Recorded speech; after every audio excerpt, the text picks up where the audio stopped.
আপুনি বাৰু জানেনে বিশ্বৰ সৰ্বপ্ৰথম চাইকেল নিৰ্মাণ কৰা কোম্পানী কোনটো আছিল? Evan, Hercules. লগতে জানেনে আপোনাৰ ক্ৰাছে আপোনাক কিমান ভাল পায় বা লাইক কৰে নে নকৰে? ৱেল ফ্ৰেণ্ডছ, আজি মই আপোনালোকক লৈ আহিছোঁ এনেকুৱা কিছুমান আমেজিং ৰেণ্ডম ফেক্টছ যিকেইটা জানি আপুনি আচৰিত হোৱাৰ লগতে কেইটামান নতুন কথাও শিকিব পাৰিব। গতিকে বন্ধুসকল, ভিডিঅ'টো শেষলৈকে নিশ্চয় চাব। হেল্ল' ফ্ৰেণ্ডছ, ফেক্টছঅসম নতুন এপিছ'ডলৈ আপোনালোক সকলোকে স্বাগতম জনাইছোঁ। গতিকে বলক বন্ধুসকল, আৰু বেছি পলম নকৰি লেটছ এক্সপ্ল'ৰ। আপুনি বাৰু এটা কথা মন কৰিছেনে? যেতিয়া এটা পাৱাৰ ছাপ্লাইত লোড শ্বেডিঙৰ পাছত অৰ্থাৎ কাৰেণ্ট যোৱাৰ পাছত কাৰেণ্ট আহে, তেতিয়া সেই পাৱাৰ ছাপ্লাইটোৰ অন্তৰ্গত প্ৰত্যেক ঘৰ মানুহলৈ একেটা সময়তে বিজুলী প্ৰবাহিত হয়। এনেকুৱা বাৰু কিয় হয়?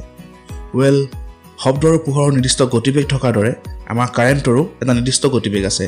কাৰেণ্ট ৬৬,৯৬,০০০ মাইল প্ৰতি ঘণ্টা বেগত প্ৰবাহিত হয়, আৰু সেয়েহে নিৰ্দিষ্ট সময়ৰ লোড শ্বেডিং হোৱাৰ পাছত যেতিয়া কাৰেণ্ট আহে, তেতিয়া সেই নিৰ্দিষ্ট পাৱাৰ ছাপ্লাইটোৰ অন্তৰ্গত প্ৰত্যেক ঘৰ মানুহলৈ একেটা সময়তে বিজুলী প্ৰবাহিত হয়।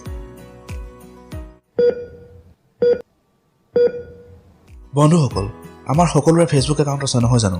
আৰু আমি ইয়াত বিভিন্ন ধৰণৰ পোষ্ট বিভিন্ন সময়ত শ্বেয়াৰো কৰি আহিছোঁ। কিন্তু আপুনি বাৰু জানেনে ফেচবুকত বৰ্তমান সময়ত কিমানজন সক্ৰিয় সদস্য আছে? ৱেল ফ্ৰেণ্ডছ, এটা সমীক্ষাত প্ৰকাশ পোৱা তথ্য অনুসৰি ফেচবুকত 1 ছেকেণ্ড সময়ত বিভিন্ন ধৰণৰ পোষ্টত প্ৰায় ৬০,০০০টা লাইক আহে। আৰু তাৰ পৰা আপুনি অনুমান কৰি লওক বৰ্তমান সময়কণত ফেচবুকত কিমান মানুহ সক্ৰিয় হৈ আছে। বন্ধুসকল, বিশ্বৰ প্ৰথমটি চাইকেল নিৰ্মাণ কৰা কোম্পানীৰ নাম হৈছে FIV এডৱাৰ্ডো বিয়াঞ্চি স্পা, যাক চমুকৈ বিয়াঞ্চি কোম্পানী বুলি জনা যায়। ইটালীত ১৮৮৫ চনত জন্ম হোৱা এই কোম্পানীটোৰ প্ৰতিষ্ঠাতা আছিল খুদ এডৱাৰ্ডো বিয়াঞ্চি নিজেই। আৰু মজাৰ কথাটো হ'ল যে এই কোম্পানীটো বৰ্তমান অৰ্থাৎ ২০২০ চনতো জীয়াই আছে। ইহঁতে ৰিচেণ্টলি ২০১৭ চনত বিখ্যাত গাড়ী নিৰ্মাণ কৰা কোম্পানী ফেৰাৰীৰ লগত নতুন জেনেৰেশ্যন চাইকেল নিৰ্মাণৰ বাবে চুক্তিবদ্ধ হৈছে। আৰু এই দুটা কোম্পানী একেলগ হোৱাৰ ফলত প্ৰডিউচ হোৱা প্ৰথমখন চাইকেল হৈছে SF01।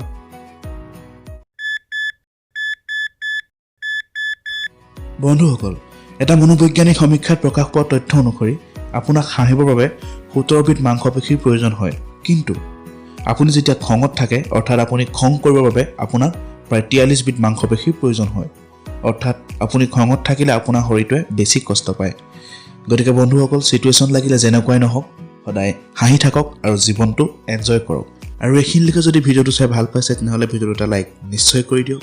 আৰু আপুনি যদিহে নতুন ভিউৱাৰ, আমাৰ চেনেলটো যদিহে ছাবস্ক্ৰাইব কৰা নাই, তেনেহ'লে প্লিজ আমাৰ চেনেলটো ছাবস্ক্ৰাইব কৰি দিয়ক, কিয়নো আমি এনেধৰণৰ আমেজিং ফেক্টছৰ ভিডিঅ' আপোনালোকৰ বাবে আনিয়েই থাকিম।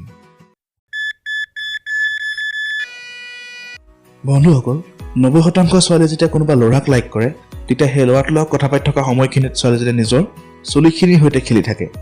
ফ্ৰেণ্ডছ, আপোনাৰো যদি কোনোবা ক্ৰাছ আছে আৰু আপোনাৰ লগতো যদি এনেকুৱা হৈছে, তেনেহ'লে আপুনি মোক পাৰ্চনেলি মেছেজ কৰি চাহ মিঠাই নিশ্চয় খুৱাব পাৰে, কিয়নো খুব সোনকালে হয়তো আপোনাৰ ছিংগল জীৱনৰ এটা এণ্ড হ'বলৈ গৈ আছে।